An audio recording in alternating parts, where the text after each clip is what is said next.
السلام عليكم ورحمة الله وبركاته. هبين وناكسنا وعندما مداودية شيء قيمة هي قدرين سنة مضن ملك استوات كسوقنتينا ما نقدر ونيستان وقت كان حاضرك وما الله بعض برنامج كان النور الشو برنامج كانوا برنامج بين كستو سنين صعدنا وكلات كداوات سان تي في عالم جاي هون قبل تي في حرين تسمع على لندن وحنعاود داودية شكها رالي قلينية وقت يجي برنامج كون دب وغير يعني طبعا هبين كستو سنينه برنامجكم waxaan kusoo qaadanaa mowduuc kala duwan oo khuseeyo bulshada Soomaaliyeed iyo mowduucan isla yahay kolba way fiican tahay in laga hadlo amba in bulshada laga wacdi geliyo hadaba caawa barnaamijkeenu muxuu ka hadlayaa mise muxuu ka saabsan yahay طبعا baryahan dambe dhalinyarada Soomaaliyeed waxay aad iyo aad isku dhex marayaan runtii dumarka Soomaaliyeed wadnahooga amba qalbigooga lacag baa lagu iibsan karaa ayaa runtii in badan ay dhagahayga ay ka badatay maxaa ka jira arrinkaas masleedahay gabadha Soomaaliyeed qalbigeeda ama wadnaheeda waxa lagu iibsan karaa lacag amba lagu bedeli karaa haddii ay taasi tahay amba maya gabadha Soomaaliyeed qalbigeeda ama wadnaheeda iyo maskaxdeeda markay doonayso inay qaadato go'aan keebay inta badan raacda keeba hogaamiya maskaxda mise qalbiga okay saasoo kale waxa la yiraahdaa ninka ragga ah markuu xoolo leeyahay amba uu maal leeyahay amba uu qani yahay ilaahay baa qaniya subhanahu wa ta'ala inta badan dadku ninka xoolihiisu baa la eega wax si kasto xumaan kasta uu leeyahay qofkaasi xumaanta lama arko laakiin xoolihiisa ayuun baa la arkaa taasina waxaan uga jeedaa qofkaasi xumaan kasta uu leeyahay xumaantiisa waxa daboola xoolaha uu leeyahay bal insha Allah waxaan jeclahay daawadayaasha caawa inaan fikradahooda saliimka ah aan dhageysto saasoo kale halkan caawa waxaan ku hayaa laba qisadood oo runtii daawadaha barnaamijka Nuura Show ay markasta sida fiican ay igala soo xiriiraan barnaamijka aad iyo aad baan uga mahad celinayaa hooyo Soomaaliyeed oo caawa halkan nooga sheegaysa arrin ku dhacay oo jeclahay insha Allah idinkana inaan idin la wadaago saasoo kale inaan Soomaaliyeed oo iyaduna doonaysa in ay guursato inaan ay iska heleen oo runtii dabeecad iyo akhlaaq leh laakiin reerkoodu ay la rabaan in ay guursato amba ay siyaanba in xoolo leh wayta insha Allah bal heesta barnaamijka ayaan jecelahay inaan daawadayaal idinku soo dhaweeyo daawasho wacan waan isku salaaman doonaa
baan xal siinayaa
farsamaqaanka cadnaan aad buu ugu mahadsan yahay heesta BK oo noo saaray insha Allah barnaamijka marka YouTube-ka soo galo ayaad iyadoo kaamila daawad doontaan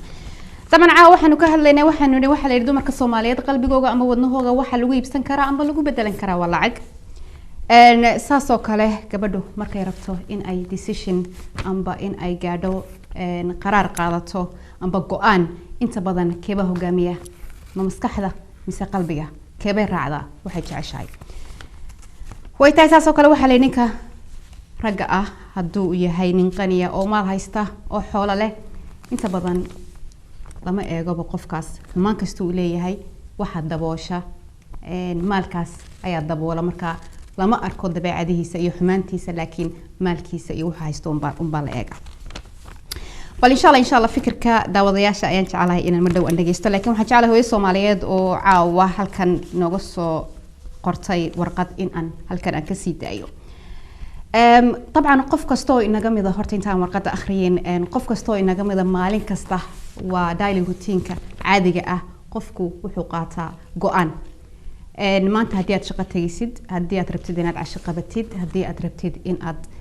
maxay heeday dhar kalarkaasa inaad xidhatid waa go'aan adiga soo go'ay waa waxyaalo go'aano fudud oo maalmaha caadiga ayuu qof qaadan karaa oo nolosha u baahan laakiin waxa jira go'aano runtii aad iyo aad u adag oo u baahan qofka bini'aadanka inuu ka fiirsado sida go'aankaas uu qaadan lahaa sidoo kale qofka hadduu rabo in uu wadanku degan yahay inuu ka guuro meel kale u guuro qofka hadduu rabo in uu guursado qofka hadduu rabo shaqada uu ka shaqeynayo in uu bedelo runtii go'aanadaasi waa go'aano adag oo u baahan qofka in uu ka fakaro waqti uu siiyo uu bal arko dariiqyada saxda ah u maro bal waxa insha Allah hooyadan Soomaaliyeed waxay inaga sheekeynaysaa leedahay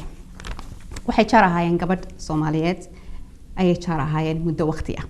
gabadhaas waxay tiri xaajigeedu amba saygeedu wuxuu haystay maal aad u fara badan waxay tiri gabadhaasi mar walba xaajigeedu amba saygeedu wuxuu u keeni jiray dahab diamond guriga oo laga bedelo 6 bilood mar saasoo kale bay tiri waxa u dheeraa fasaxyada ay markasta ay u baxayso waxa leedahay hooyadan Soomaaliyeed aniga saygeygu shaqo yar oo kooban ay ku shaqeyn jiray waxa ka soo baxaa shaqadaas aniga iyo caruurta iyo biilasha guriga u beekifeen jireen waxay tiri dumar baan nahay waan isku xaal waramnay waxay tiri gabadhii baa i weydiisay na horta xaajigaagu miyuna dahab iyo maxayda guriga ka bedelin intaas oo sanadood ayaanu jaar ahayn mana arkin adigoo mar kaliya ta fasax u baxaya waxaan ugu jawaabay tiri xaajigaygu intuu shaqeeyo waxay ku baxdaa masaarifta guriga iyo caruurta iyo biilasha waxay ugu tirbay tiri gabadhii naanin Soomaaliyeed lama aamino inta uu ku siiyay mooyaane inta kala meer buu dhigtaa markaa waxay tiri wajigaaga waa inaad bedeshid oo aad weydiisatid bay tiri guriga inuu ka bedelo fasax inuu ku geeyo dahab iyo diamond inuu ku geliyo waxay tiri fikirkii gabadhii ay sheegtay baan la soo noqday xaajigayga baan ula imi waxaan ku rabay tiri waa inaad sidaa iyo sidaa iyo sidaa inaad samaysaa waxay igu yiri bay tiri xaajiyo warkaasi ma soconayso maadaama aanan awoodi kareynin ii sabr laga yaabo maalmaha kamid ah inuu ilaahay albaabiyada inoo furo oo waxaad jeceshahay in aan ku siiyee jacaylka iyo ixtiraamka iyo mawadada inaga dhaxaysa intaas aanu ilaalino waxay tiri warkii kuma socon gabadhii wixii ay ii sheegtay ayaa maskaxdeeda markasta ka guuxa marka waxay noqotay bay tiri inay khilaaf iyo dhibaatooyin ay aniga iyo saygeygii na dhex taalo mar walba waxay tiri xaalkii markuu sida uu ahaa muddo waqti ah waxaan ka codsaday bay tiri maadaama uu inuu filin kareynin waxaan doonayo oo aanan maanta la mid noqon kareynin gabadhan jaarka iyaga ah ee wax kasta helaysa inuu furo waxay tiri waqti bii siiyay aan ka soo fakaro waxay tiri go'aankayga ayaan ku adkaystay waxaan ku ifur u ifray bay tiri maanta waxa bay tiri hooyo shar caruur haysata oo single mother waxay leedahay hooyadan Soomaaliyeed waxaan jeclaan lahaa bay tiri inay saacadu dib u noqoto oo bay tiri waqti aan dib ugu noqdo si bay tiri aan qaraar wanaagsan oo familygayga ama reerkayga ku haboon aan qaato hooyada Soomaaliyeed horta aad bay u mahadsan tahay kolay qisadeeda hadii aad ka dhadhansanteen qofku hadii uu ku socdo raay qof kale ama fikir qof kale طبعا jarbu ka dhacaya dumarka mararka qaar waa fitnad la isku soo diray gabadhaasi ay gabadha jaarka ahaayeen iyadu طبعا wali say ku sheegayso warqadeeda nolosheedii ay ku jirtaa laakiin iyadunba gurigeedii qoyskeedii baa bisay runtii qofku in uu horta isku kalsoonaado wuxuu Ilaahay subhanahu wa ta'ala iyo risqiga Ilaahay subhanahu wa ta'ala siiyay aad u fiican tahay laakiin insha Allah taas waanu soo noqon doonaa taas waa qisada hooyada Soomaaliyeed qisa kale ayaa jirto in Soomaaliyeed runtii iyaduna aad bay u dheer tahay waqtiga ayaa igu gaaban runtii waan dul maraya waxay leedahay inantan Soomaaliyeed inaan baan heshiinay inaan isguursano runtii dabeecadihiisa iyo edebtiisa iyo akhlaaqdiisa iyo dhaqankiisa intaba waan ka helay laakiin bay reerkayga waxay ila doonayaan in aan guursado nin maal qabeena oo haysta maal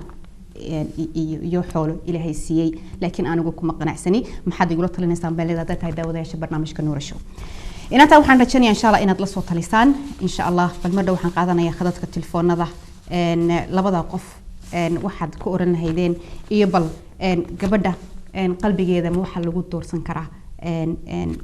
lacag ayaa lagu iibsan karaa ama lagu bedelan karaa gabadha Soomaaliyeed markay doonayso inay gaadho qaraar ama markay doonayso in ay gaadho go'aan inta badan keeba hogaamiya ma qalbiga mise wadnaha sida la sheegay inta badan dumarku waa caadafayeen caadifada runtii ayaa ina wada hadeen dumar nahay laakiin inta badan marka waxaynu raacnaa qalbigeena laakiin raggu inta badan ku maskaxda ay ka shaqeysiyaan oo qalbiga yaku ما قاتن قرارك أم بهوجا ما مشوا هوجاميو ويتابع إن شاء الله خذك التلفون كوهر إن شاء الله إن قاطه هلا السلام عليكم هلا السلام عليكم هبين وانا أكسن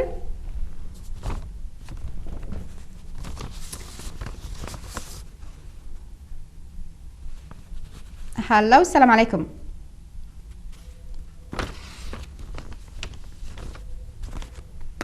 runtii waxa jira dad aad u fara badan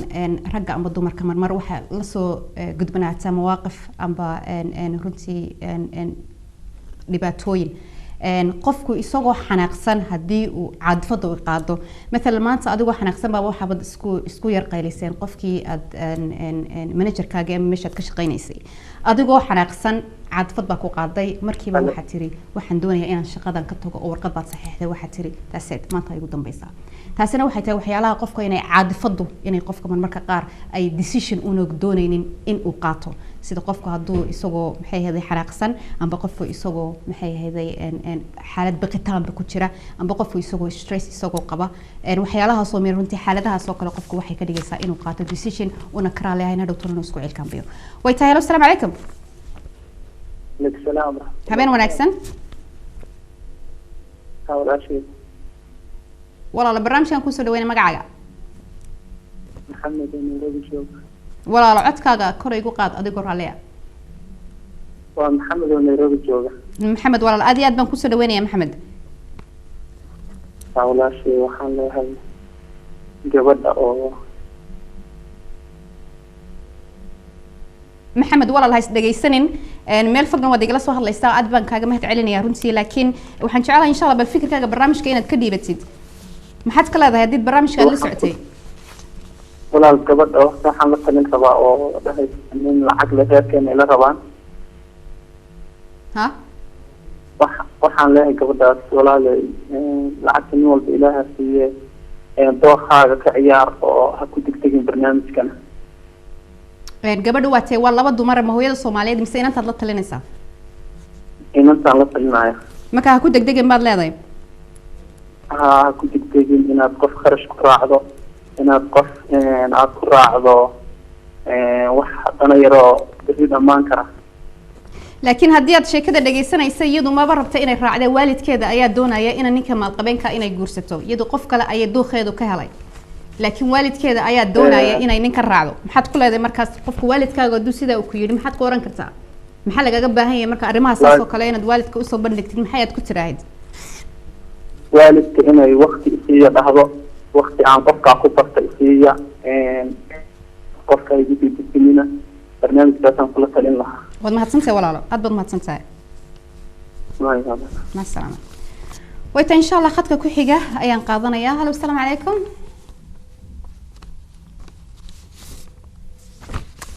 هلا والسلام عليكم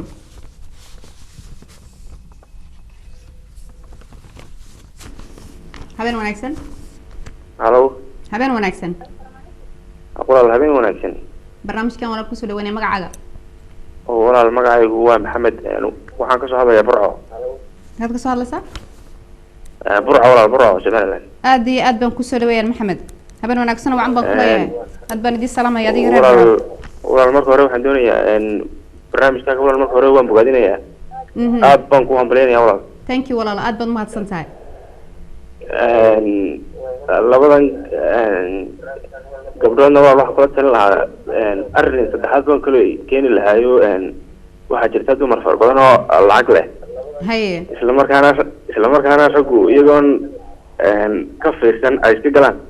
aha haye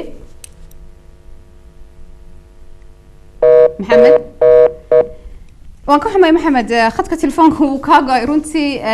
mowduuc saddexaad baad runtii nagu soo kordhisay tiri waxa jira dumar lacag leh oo ay raggu iyaku iska galaan runtii waan jeclaan lahaa bal fikirkaaga aad qabtid waxaad ka Hello. tiraahdaa inaan dhageysto laakiin waan ka xumahay qad telefonkaaga inagu soo laaban kulay assalaamu calaykum وعليكم السلام ورحمة الله وبركاته habeen wanaagsan qaale حبايب ونكسن هوي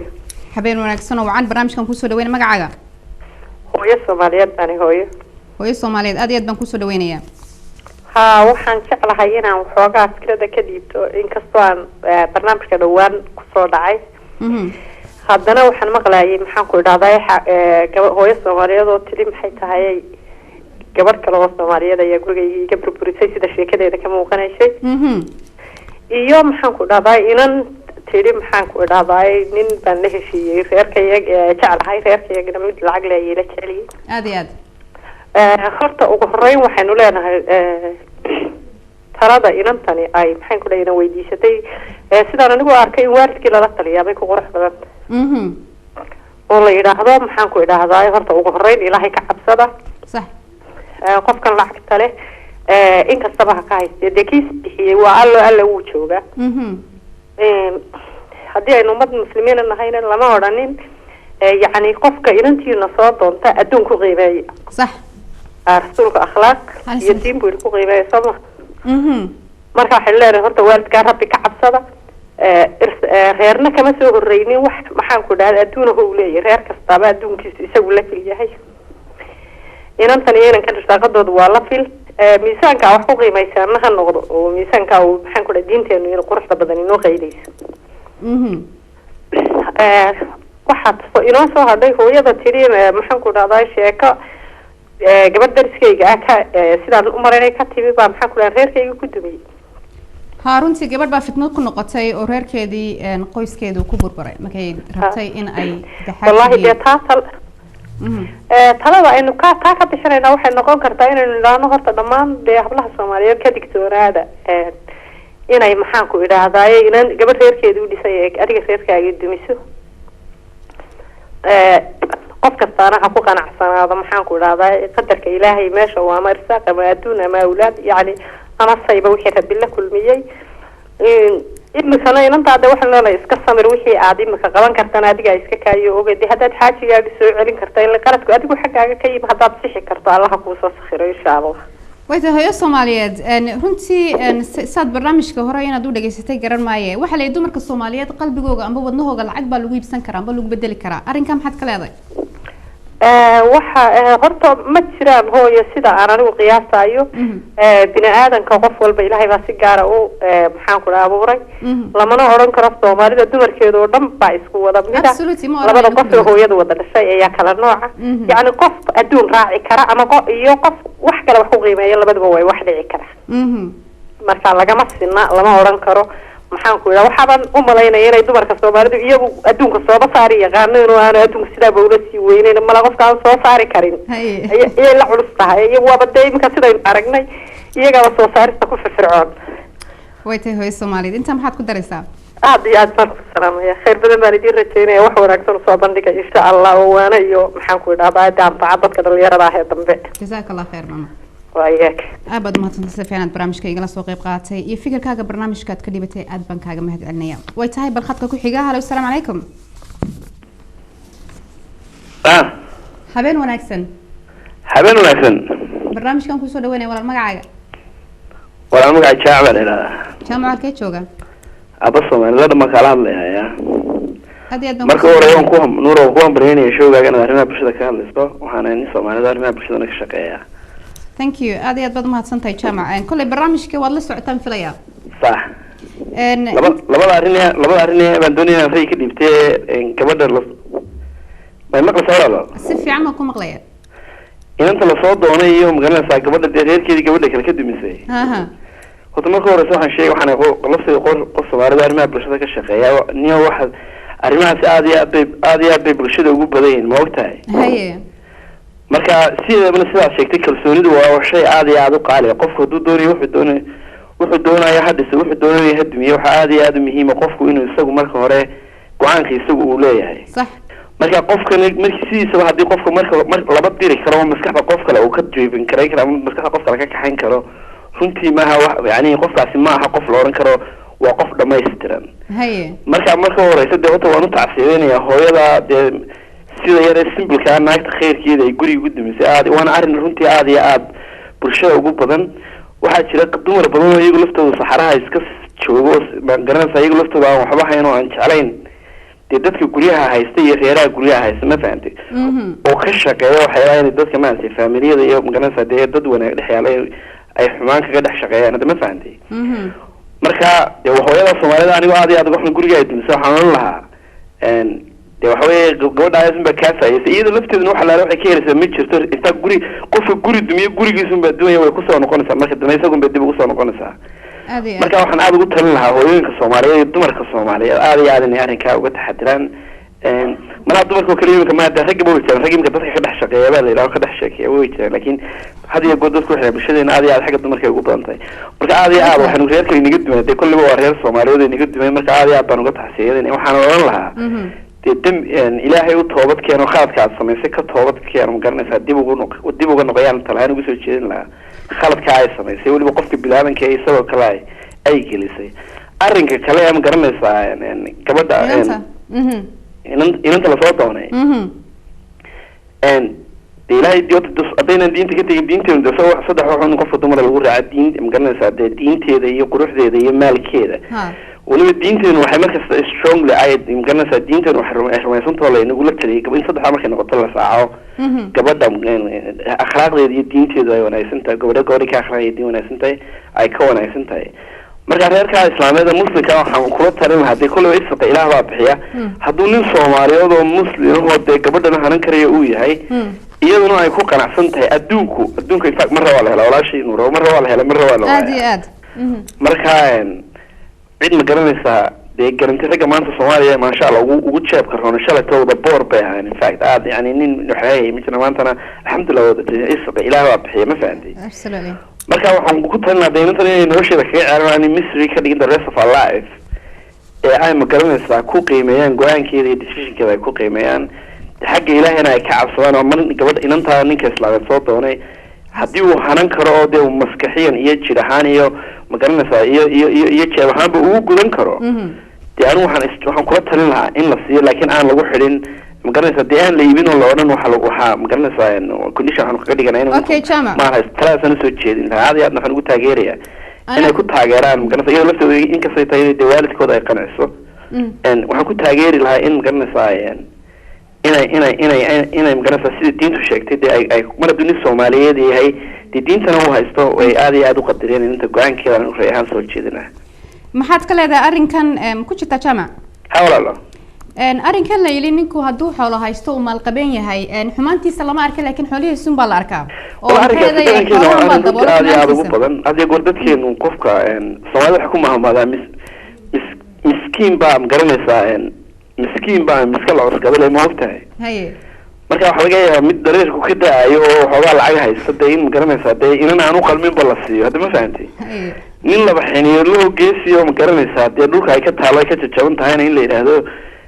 ma dhiseef galaya gabadha waayo soomaalideenu inta badan way ku infact waa indhaku garaar laba ma fahantay marka de kartida iyo aqoonta iyo raganimadana ilaahay baa bixiya maalkana ilaahay baa bixiya hadda ma fahantay way tahay walaalo marka aad iyo aad baan runtii kuugu taageersanaya waa runta ma garanaysaa dee waa nin tuurle bay toosisaa lacagtu faysal cumar baa sheegay allah yarxam araaximin marka waxaan kula talin lahaa reerka inay inanta ninka islaamka dee ay siiyaan hadda iyadana ku qanacsantay gurigan u dhiska wabilahi tawfiiq way tahay walaalo thank you very much aad mahadsan tahay kaasina wuxuu ahaa jaamac runtii aad baad mahadsantahay sida fiican barnaamijka igala soo qayb qaatay iyo fikirkaaga barnaamijka aad ka soo dhiibatay aad baan kaaga mahadcelinaya runtii qofka bal-aadanka ah markuu uu doonayo in uu decision amba maxay ahayday go-aan in uu gaadho saan hore u sheegay qofku isagoo xanaaqsan amba isagoo dhinaca caadifad ayaa runtii inta badan ina qaada laakiin qofku wax wanaagsan isagoo degan oo runtii waxyaalaha even caqabadaha ku noqon kara qofku markuu rabo inuu decision qaato waxa weeyaan inuu ka fakaro decision qaadashadu ama qaraar qaadadku qofku markuu rabo in uu maxay ahayday qaraar gaaro qaraar dabcan waa kelmad carabi ah markuu doonayo go-aan inuu gaadho waxaa jirta waxyaalo badan oo tahay inuu ka fiirsado qofku marka hore markuu doonayo wixii waa inuu eega waxaan uu doonayo inuu qaraarka amba decisionka amba maxay ahayday inuu ka gaadho waa inuu eega adigu markaaga horena waa inaad adigu isdhigataa waa inaad is akhridaa su'aalo badan baa qofku inuu isweydiiyo waxaan maxaad uga baahan tahay maxaa kaa soo galaya sidaad noqon doontaa runtii su'aalo fara badan ayaa qofku inuu isweydiiyo inta uuna decisionka amba maxayda go'aanka inuu una gaarin markaa qofku wax fiican inuu fikrad la yimaado maanta مثلا for example oo kale hadii aan tusaale yar idin siiyo fikrad baabad runtii haysataa laga yaabo waxba tahay qoraa waxba doonaysaa book inaad qortid qoraha طبعا fikrad baa kugu soo dhacday laakiin fikradii waa inaad fulisid sidee baad fulinaysaa waxa weeyaan in aad soo bandhigtid dad badan waa inaad isku keentaa dadkii waa inaad soo ururisaa waa inaad dadkii u soo bandhigtaa waa inaad feedback waa inaad qaadataa waa inaad dadku ku yiraahdaan fikirkan amba waxaan aad doonaysid inaad samaysid amba buugan doonaysid inaad qortid amba businesskan doonaysid inaad samaysid runtii waxyaalahaas ayaa ka qaldan marka waxa weeyaan inaad soo saxdid soo markaasina qofkii waxbaad baranaysaa soo saddex step baad soo martay fikrad baa kugu dhalatay waxaad rabtaa fikradii inaad fulisid dad baad hor keentay dadkiina waxay feedback bay ku siiyeen waxay ku yiraahdeen waa in aad waxaan wax ka soo soxda marka waxbaad baratay marka decision waa saas oo kale qaraarku jis inaad habeen iyo maalin soo badoo tiraad saas sameynaya runtii ma waa inaad ka fiirsataa waxyaalaha caqabadka kugu imanaya iyo waxay maxay heeday dhibaatooyinka ku iman karta iyo inuu adigu kaliya ku saameynayo iyo inuu dad badan amba qoys inuu saameynayo way tahay ballaanka telefoonka assalaamu calaykum habeen wanaagsan hello habeen wanaagsan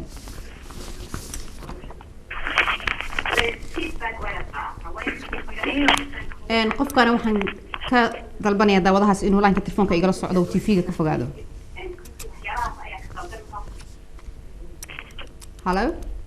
hello السلام عليكم السلام عليكم ورحمة الله وبركاته نورة habeen wanaagsan walaalo habeen wanaagsan macaan aad baan ku salaamayaa الله يسلمك حبيبتي magacaaga الله يسلمك ويسلم البرنامج حقك الحلو هذا ان شاء الله ويجعله ناجح شكرا حبيبتي حي هذا وحوين وبرنامج هذا في عن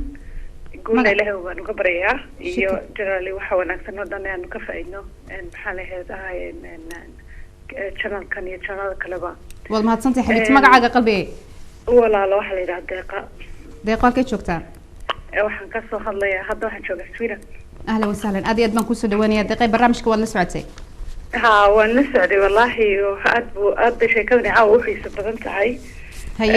xiisahana waxa gelinaya waxa weeyaan dad dumar adigoo kale unbaa discussionka saaran marka waxoogaa waxaad soranaysaa dee wax ku darso inta tamartaada iyo caqligaagu ilaahay ku siiyey aad iyo aad marka wallahi waxaan ku yara darsan lahaa horta bismillahi raxmaan raxiim bisinki waan iska ilaawe arrinta inantan ninka labada nin u dhaxaysa ee ka waxaysta iyo ka ninka kale dee doorkeedu ka helayba waayo comparance ba may samayseen haddii aanay labada wax ku kala jeclaysan sax marka aniga maskaxdayda yiri kolley waxay leedahay kolley waxa jira waxa ay ku kala jeclaysatay labada qof qof qalbigeedu ay ugu dhaweystay waxaas unba yani maxay heday go'aamin karaya wixii dee ehelkuna ay ku dhaqaaqaan caqligana geli kara diintana support garayn karto absolutely waayo waxa weeyaan yani ida jaakum man tarduna diinahu wa khuluquhu fasawjuhu طبعا qofka diintiisa iyo akhlaaqdiisa aad raalli ka tihiin u guuriya marka waa in la soo ogaado inantuna ay isweydiiso labadan qof maxaad ku kala jeclaatay waqtiga sabankan imika dadka joogaan dumarkii iyo raggiiba waxa weeyaan ku arkay ku caashaqay uu qurux badan yahay uu qurux badan tahay uu dheer yahay waxa la isku jeclaanayo waxa la isu raacayo lama garanayo intooda badan aad ويعني والكهلتانون وحنا وقلبي يعني sometimes العين تقشع تعشق قبل كل شيء طبعا ايش ساكي ليس قفكي ايضا حتى انا قفكي اخلاق دي يا مورال كيسي يا نولشي سو حدق لها يا راي وكل ولا لها يا دينتي يا اساسي انا حتى حوك قرنين با marka inay inantaasi horta balhubsato oo ay tiraahdo labada qof maxaad ku kala jeclaysanaysaa waxaan waxa weeyaan sheeko waliga waa mice waa sheeko waliga soo jirtay yani in la isagdigo nin lacag haysta iyo nin waxba haysanin waana adduunkan agsaa ka samaysan wax la dinaa karayn karo ma aha waana soo noqonaysaa laakiin qofku muxuu marka wax dooranayo ama nin ha noqdo ama gabadh ha noqotay maxaa lagu dooranay khaasan gabadha yani Soomaaliyeed maxay ku dooranaysaa ninkaasi hadduu ku asturayo ku hagaajinayo ku xurmaynayo xaqaagii ka soo baxayo mas-uuliyadiisii kasoo baxayo nafaqadu waa shay asaasi oo meesha ku jira yani oo haddii ninkii aanu xuquuqdii lagu lahaa aanu oofin karaynin طبعا عقبة معها ودي هدي وقفت فقيرة ولا جوسان كرا لكن هدي ماشي كل شيء لا أنا نيجي وأنا قدري ده ما حد كدي ريسا ما هنا جديد هذا شيء تكلنا وحويان إن دورش هذا كو إلهي بالي وقفل بيروح وقرون بوهلية لكن إلهينا إنجا إن على لسان رسول كيسي عرب رسول كيسي صلى الله عليه وسلم وحبوينا بري خلقوا منه لنا هاي وحلا يراها استخارات شرا qofku hadduu yaro shakiyo isiraaho maxay heeday yani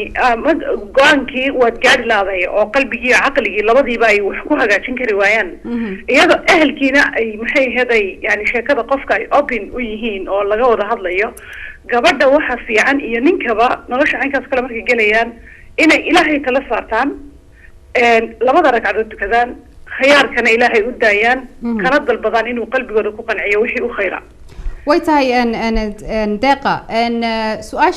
قبل قلبي كذا ما ودنه هذا واحد لقيه بسنكر على العقل ما حد كلا ذيتاس واحد شراء أنا جو مركان هذا يعني دين تنا إسلام كا يقرأن كنا إن ولو بسنكر على قلبي كذا العقل وأيو ضمر كوحويان سدوا عليه ساتسام شيء وحويان قوارير زينة الدون كنا إنه واحد نقسم يسمي قبل جنبه وحويان قروح يضلال يبلع اوكي marka gabadhu waxay yani way jirtaa maxay xaalada ka baxsan laakiin generally inagu dumara ayad ba quraanka ku jirta aw man yunashu fi al-hilyati wa huwa fi al-khisam ghayr mubin dumarkay ku saabsan tahay yani waxaad arkaysaa inay yaro maxay laba jira oo dahabkii hooyadeed iyo xamuradii hooyadeed soo qaadaysa isku guraysa marka maxay heeday ishii wixii buuxinayay qofku markuu hayo waxa weeyaan wax badan oo kale maaragtay lama sii fogaanayso ninkuu lacag gabadha ku iibsado regardless what أساسياتك نينك اللي قدر تنا إما كان ينكي هذا روحه شيء جامع برمانية روحه شيء روحه كل شيء كاني أساسياتك قبل اللي قدر تدين هذا يقروح ذا يمال كذا نسب كذا I agree with you نينك أنا واحد اللي قدر تروح ويانا في القديسة الرجال قوامون على النساء بما فضل الله بعضهم على بعض وبما أنفقوا واي سببت إلهي سبحانه وتعالى نينك وبدأ جناك مسؤول بقى it's the things he got يعني لو حق عندك وحيو marka waxa weeyaan hadalku ila tagin inaan taan baan rabay sheekadeena comment-ka ka bixiyo waad mahadsantahay Nuura madsamka dhanna waan salaamaya ilaahayna kulligeen waxa wanaagsan waa fakiyo dadka waxa xuna ka qabto ummadda islaamkana ilaaha badbaadiyo khaasatan Filistiin ilaahay xoreeyo inta ducfiga ku nool ee dhibaataysan ama Suuriya min al-mashriq lil-maghrib ummat al-islam ilaahay gulaha siiyo assalamu alaykum wa rahmatullahi wa barakatuh alaykum assalam Thank you تاسن واحد دقيقة from Sweden. Thank you very much صفي عن برنامجك إجلا سوق قاطعي فكر كاجا برنامجك أتكلي بتي أدبان كاجا مهد علنية. إن رنتي مسألة دماها مسألة العق. إن قفكو هدي ونفتي سكو قناع سيحي إن مالك أدون كل ما ريستا. إن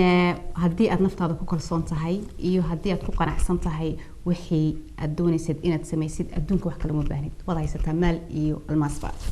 إن قناعات قفك إنه حقوق قنعه يقفك إنه نفتي سكوك كالصونة كنت لبضاس أدب أمهنيه قفك لبضاس هدونه هاي سنة كنت واحد مفائدة يسد سو قفك إنه وحي كوق قناع سنادو نفط هذا إنه تكوك كالصوناتين والله بوح أو أنكر دعين لكن هدي أتراد نفط إذا وكون كالصونة هاي أو رنتي وحن كما قناع سنين لكن وانا سكسة مينيا هلو توليفا وحي هدي وكاحو هذا واحد لذا مركا يقرب كما قناع سنين لكن قناعته يكل صونة رنتي والله بوح لبا شيء أو رنتي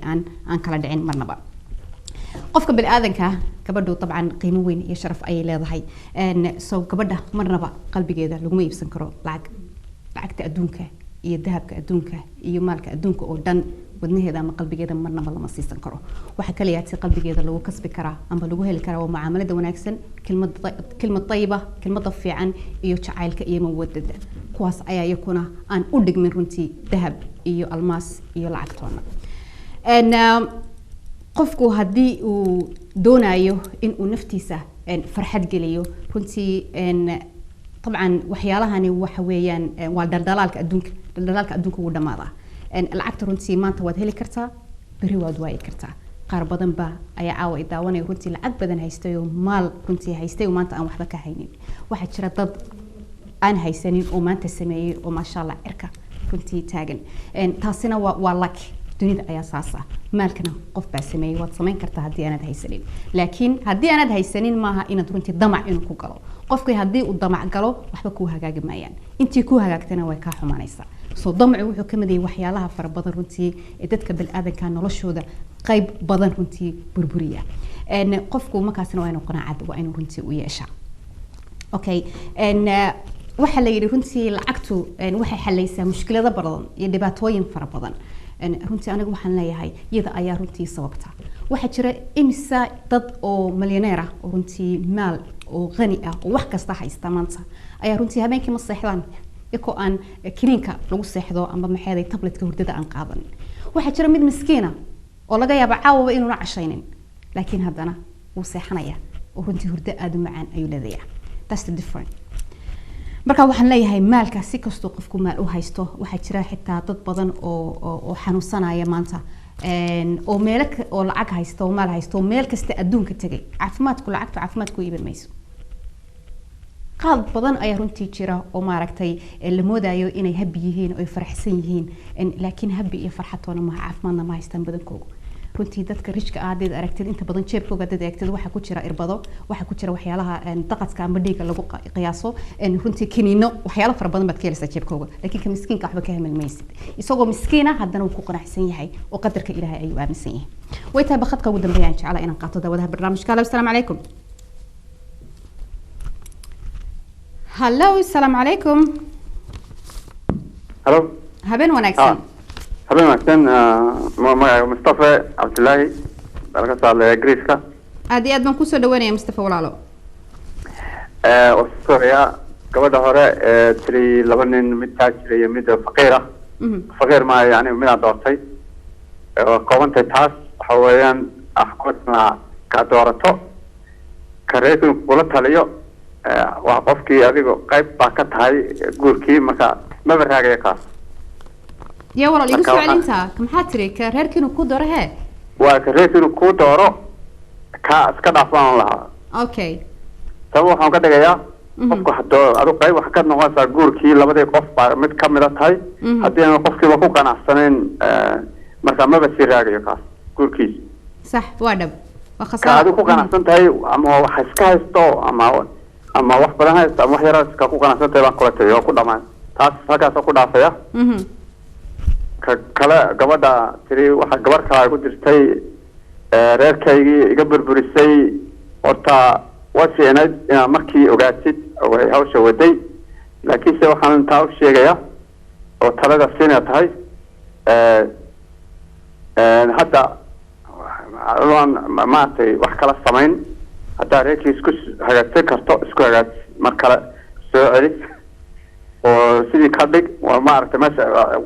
dhakhtarku marka uu helo cudurka buu daweeyaa sooma adeed marka meesha cudurka ka yimi waa la garatayba marka ninkana u sheeg waqti cudurka meesha ka soo baxay waa garanay halkaasuu ka yimi imika waa daweyna labadeena hadda waa inoo taala hawshaas marka waa la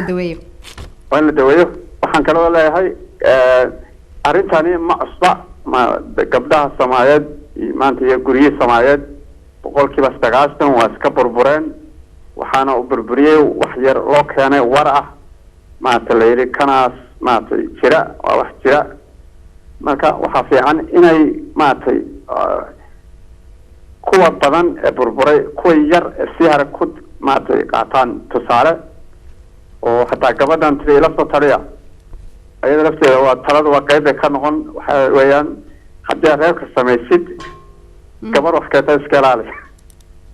ويتا مصطفى ان سؤاشنا نينكو هدو yahay nin maal qabeena oo runtii xumaantadiisa oo dhan waxa daboolo maalkiisa iyo xoolihiisa maxaa taa ka leedahay oo wanaag un bay dadku arkaan xoolihiisu bay arkaan runtii xumaantadiisa baarkanba taafun kale yahay waa dad qayb kamid ah dumarka oo dhan maaha qayb kamid ah ayaa fikirkaas aaminsan oo in kamid ah kuwa kale waa kuwa dooranaya aanu kaan sabab ma qaata mise kulay dooran qaata marka kuwaas ma weeyaan maal wax kala soo dar ma ogeeyaan waxay soo habeegaysaa doorashadeeda asoo in kamid ah oo ma ta kooban baata ku fikiraysa oo intaama wado qoodi ma aan kara ka kala dooqa waxa ku doonaysa wax kale mid tas qurux ku dooran karta mid aan ka tamati waa iska level baanaay oo iskuul baan ku wajinay jaamacad baan kasoo baxayna waa aqaanaa ma dabeecadiisa isaga dhan marka waxay haysaa faylkiisa oo dhan bay haysaa Mustafa runtii in general baanu ka hadlaynay runtii qofku hadduu yahay nin maalqabeen xumaantadiisa inaan la arkinba oo runtii loo arko qof wanaagsan hadduu qofkaasi xumaan kasta uu leeyahay oo runtii xitaa ay ku yar tahay dhaqankii iyo maaragtay dadnimadii hadda saartaasha ay weydiisay waxa taas waxa weeyaan qofka aaminsan maalku inuu wax kasta ka qiimo badan yahay taasaa ku qiyaasa ama rag iyo dumar wax laba noqdo ninkuna gabar lacag la guursanaya marka haduu leeyahay lacagta ma wax kasta ka miisaan quruxda waxa iska dhaaf قرح بين مكتئب مرة. Wait, Mustafa. Thank you very much والله. أدو ما سنت. أدو ما سنتاي. كسر وحها مصطفى. Thank you very much مصطفى أنا برنامج كادي جلس قاعدتي. يا طبعا فكر كاجد برنامج كاد كديبتي أد بنك كاجمهد علينا. طبعا داوديل فربضن أيا رنتي عندنا على فيسبوك كسولي بتي كنا فكر ده هو أو شيء جاية. رنتي داودا كم ده وحولي هاي نينكو هدو وهايستو مال كاسون بالا شيء كيستا كاسون بالا الله الله. هدونا هاي سنين رنتي للا ما هذلو أو ما ركت علا هذا شرنتي ما بحلو. إن كلام يسوون داوديل شكل ده أد بقول على السلام يسوون وحولي هاي قفكو waxaa jira waxyaalo qofku uu ku dhasho sida ah dabeecadda iyo maaragtay bil'aadnimada iyo ixtiraamka marka wuxuu sheegayaa runtii in ay maaragtay dunidana ay maalmo tahay uu maalku u dhamaanayo laakiin qofka dabeecadiisa dabeeciisa iyo maaragtay ixtiraamkiisa inuu runtii oo always u joogayo taasi mid dhamaanaysa aan ahayn runtii taasi waa dhab qofku maanta haddii aad maanta kaliya aad ka fikirtid oo tiraad maanta baan rabaa inaan farxad dareemo runtii waa maalin kaliya laakiin qofku waa inuu runtii meel fog waa inuu ka fikiraa oo maaragtay wax yar oo kooban runtii uu ka fikirin طبعا dadka leh ninka hadii uu yahay nin maalqabeen ah oo runtii xumaantadiisa inta badan waxa lagu daboolaa maalkaas ayaa daboola runtii waa iska waaqaca hada taagan runtii dadka saasay u bateen waaqacna iyo waqtigan imika aynu joogno ayaa runtii ayaa ah ma oranayo dadkoo dhan ayaa saa u arka laakiin majority inta dadka badan runtii ay u badan yihiin su-aashan ah dumarku inta badan maxay hayday wadnahooga waxa lagu iibsan karaa lacag runtii taasaan hor u sheegay karaamad gabadh karaamad iyo sharaf iyo qiimo leh runtii taasi waaba mustaxiilba in maaragtay lagu iibsado amba lagu bedelo runtii lagu bedelan karo qalbigeeda lacag runtii طبعا احاديثه iyo maaragtay quraanka ayaa runtii ayaa sheegay almaal wal bunun zinat alhayat ad-dunya طبعا qof kasta oo maaragtay adduunka ku nool oo caafimaad qaba طبعا waxyaalaha dhaldhalaalku isku jecel yahay especially dumarka laakiin waxa fiican sida saxda ah qofku inuu markasta inuu maaragtay u maro saasoo kale gabadhu imika inanteen hooyada Soomaaliyeed ee runtii sheegaysay in ay gurigeeda u burburay because gabadh kale ayaa ku tiri xaajiga wajiga u bedelo oo inuu dahab iyo maal iyo guriga ka bedela runtii طبعا waa caqliga dumarka qaarkood ayaa runtii sidaas ah laakiin waxa fiican qofka intaanad fikir kale qof kale aanad qadan adigu kaaga waa inaad isticmaasha because Ilaahay subhanahu wa ta'ala aqli buu ku siiyay raayigan qofkan kale hadii aad qaadatidna jaro mukaridaya runtii meel wanaagsan marnaba runtii taas ku gaadhmaysid ayaan leeyahay marka hooyadan Soomaaliyeed runtii aad iyo aad baan horta kaaga mahadcelinaya sida fiican barnaamijkayga la soo qayb qaatay iyo warqadda aad ii soo qortay waan kaaga mahadcelinaya thank you very much baan ku leeyahay runtii wixii tagay way tageen laakiin imika they still time waqti ayaad haysataa waxaan rajaynayaa insha Allah xaajigaagii hadduu wali maaragtay available yahay oo mid kale ba ayna qaadan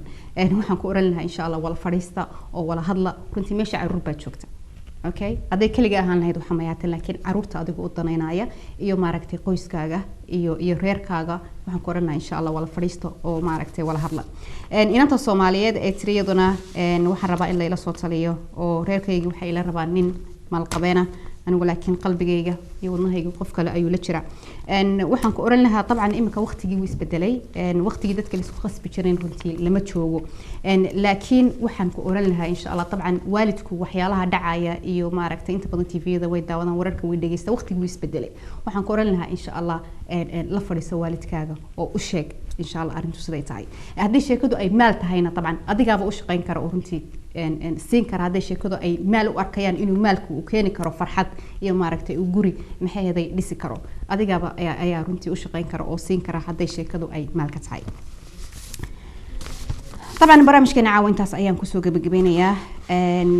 waxaan oran lahaa qof kasta marka aad decision aad gaaraysid waa in aad wixii ku qanacsanaataa naftaadana waa inaad kalsooni buuxa mar walba waa inaad siisaa because labadaas unbad meel ku gaari kartaa maalkuna waa بالآدم أيا سمية قف قصته إننا جمدة وصمين كرا. Thank you very much طاودة برنامج كنا عوين تساين كسوق بجوينيا إن شاء الله ويجد دم هدي لا يكدقوا برنامج حس بدن أيان دين صودا. هدي أتشعش برنامج كنا ندقل سوق قاتد لنا فيسبوك بيج كان نور الشويات صوت طابنا سلاس إلا إسلام مركنا أتكسو قد بنسا وحي فرني وحي طلع إن شاء الله دي هيسيد. ندينا فرصة ماذا وحويان عدنان أنا وأنور محمد برنامج كيدين ده هنا ستني إن شاء الله ينتهي وضع أنكولا كلمة دونه ويجد دم بهدي لا هي نفط إنه دايو ما ندي دم بس قال كيف إنه مساسي هبن ونكسن ودعفنا مع السلامة.